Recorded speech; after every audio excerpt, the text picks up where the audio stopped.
Hi there. Welcome to Hourglass Workshops and Conversations with Nancy and Cherryll. I'm Nancy Burns. I'm an acupuncturist in San Jose, California. And I'm Cherryll Seavey. I'm a writer in Los Gatos, California. So we are talking today about a very timely topic and one that is getting a lot of press, and it's also getting a lot of personal interest from a lot of our friends. And that is the topic of loneliness. And Nancy just recently Right. attended a seminar. So why don't you go ahead, Nancy, and go from here? Okay, so it's a big subject and super interesting seminar that I took on the epidemic of loneliness. And it's not just here in America, it's across the world. And I was telling Cherryll that even in England, that they have a minister of loneliness as a part of their cabinet because they are addressing this issue. It has a lot to do with not just being lonely, but it affects people's health. It affects so much in people's lives. So they are trying to address this, and it's a lot more complicated. If somebody would have asked me 20 years ago about loneliness, it's like, well, just go out and make a friend. Mhm. But Right. that is not a good answer. And that is not helpful to somebody who is suffering from loneliness.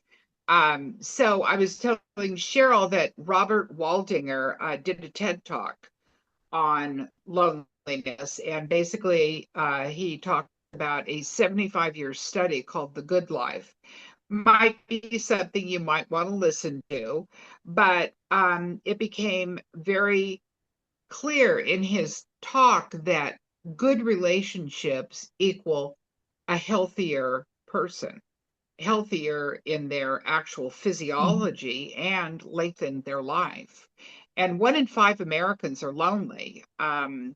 So this is something that, I would say to you, if you don't suffer from loneliness, do you know somebody who is? Mhm. How about you, Cherryll? Do you know people that you think are suffering from loneliness? Yeah, I think so. And I think that it was, I saw it more during the pandemic. I think the pandemic brought Hmm. out a lot of, forced isolation. And there's some people that I know that thrived actually during the pandemic. I mean, that sounds Hmm. kind of counterintuitive. And then there's others that suffered greatly during the pandemic when they were locked down. Right. And it also seemed Yeah. to me that it doesn't have anything to do with whether you're an extrovert or an introvert. Extroverts can be No, just as nothing. lonely as introverts, and I think it's very Right. complicated when I do hear people say, gee, I'm feeling lonely, and you're saying, well, gee, you're going out and about. What's Well, and going on? I used to think that introverts, just by the nature of being an introvert, you were a lonely person because you were not out in, you know, having lots of activities with lots of people. And getting to know some introverts, I realized I was completely off base on that. Hmm. I have introvert friends that are absolutely delightful, happy people. And just because they're introverted doesn't mean that they don't have social connection. And that's really Hmm. what loneliness comes down to.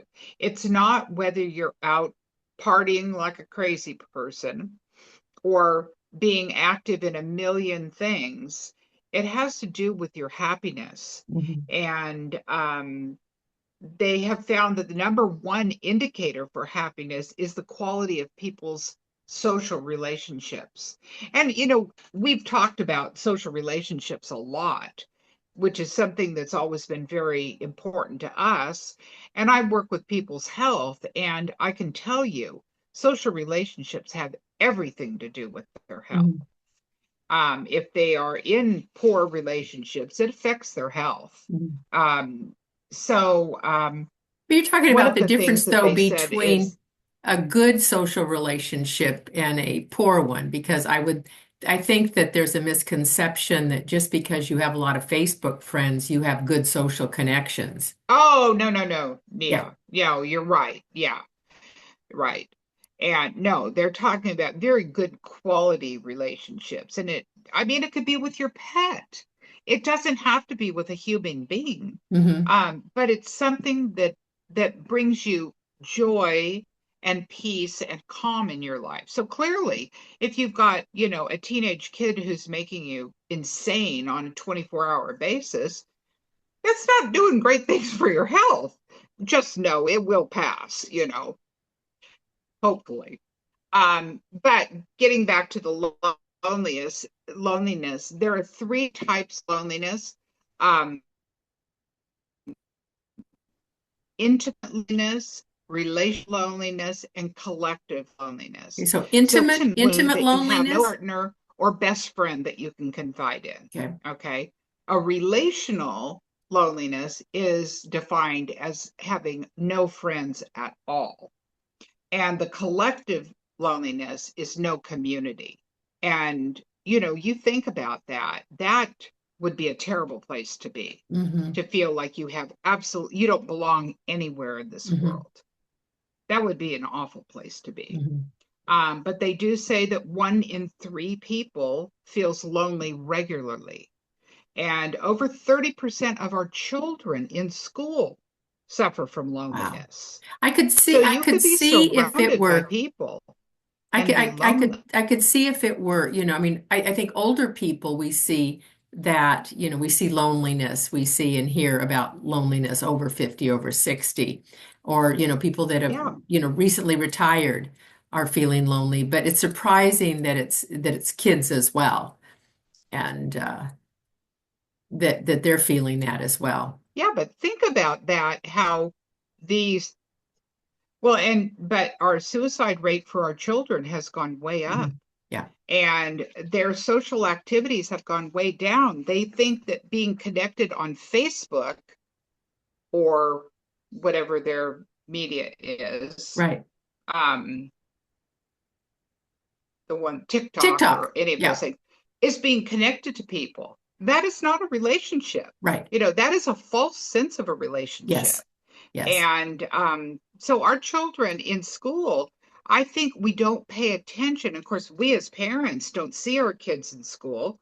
So we don't know if they're eating alone, eating, or they go and they sit in the bathroom during Hmm. lunch, and I mean, you hear about that with children, or they sit in the library because they have nobody to have lunch with. Hmm. They try to avoid classes in general Hmm. because they don't fit in anywhere. I mean, Right. that is a very sad state for our kids. Yeah. Um, and they did a study, the World Happiness Scale, and America dropped, and I don't know what year it is. I will look it up and let you know next week. But America dropped from the 15th um, place in happiness to the 23rd place. Hmm. Now, I don't know if that happened during COVID or in the last 5 years or in the last 1 year. I don't Right. know what the Right. numbers on that are, but I will look it up and find out. Yeah.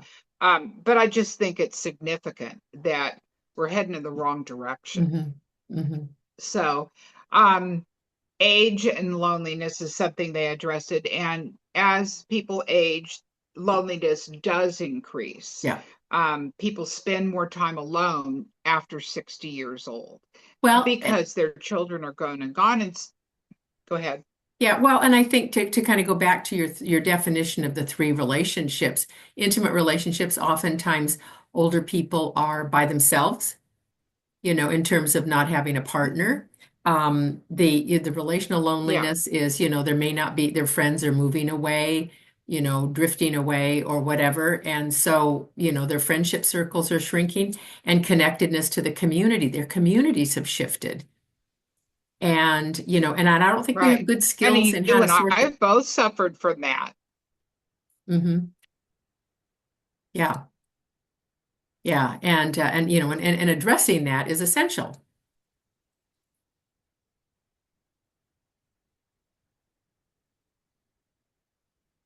Well, I think what we'll do is next week we will continue on with this discussion. I think we've given some good, ideas here about what is loneliness. It's not being an introvert. It's not, spending Right. hours on social media, but how do we combat it and how do we address that? Um, And in our next video, we will talk about that. So if you know somebody that is lonely, why don't you pass this along? Let them know that, that they're not alone. It's a very high percentage. And that, there's some ideas and solutions on how to address it. And I think first of all, it's identifying it, and then we move on to addressing Right. it. So hopefully this has given you some ideas. And I think the biggest thing to do is to be kind to yourself and empathetic towards yourself and towards others because it's a huge issue. And, Right. and there are people in your circle that are struggling. So until next time, I'm Cherryll. And I'm Nancy. Bye now. Bye.